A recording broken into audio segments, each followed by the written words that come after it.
বোতসোয়ানায় যখন বৃষ্টি নামে, চারপাশের সবকিছু কেমন যেন বদলে যায়।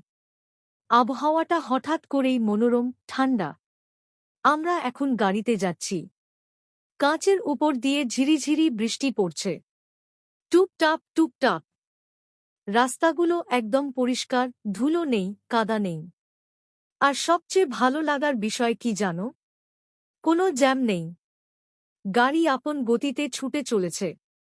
জানালার কাঁচ দিয়ে বাইরে তাকালে মনে হয় শহরটা নতুন করে ধুয়ে গেছে। গাছের পাতাগুলো সবুজ হয়ে উঠেছে, বাতাসে মাটির সোঁদা গন্ধ। এই সময়টায় তাড়াহুড়ো করতে ইচ্ছা করে না। শুধু বসে বসে বৃষ্টি দেখতে ইচ্ছা করে। বোতসোয়ানার বৃষ্টি মানেই শান্তি। বৃষ্টি মানেই একটুখানি থেমে যাওয়া আর নিজেকে সময় দেওয়া। আজকের এই ঝিরিঝিরি দিনটা মিস করতে চাই না।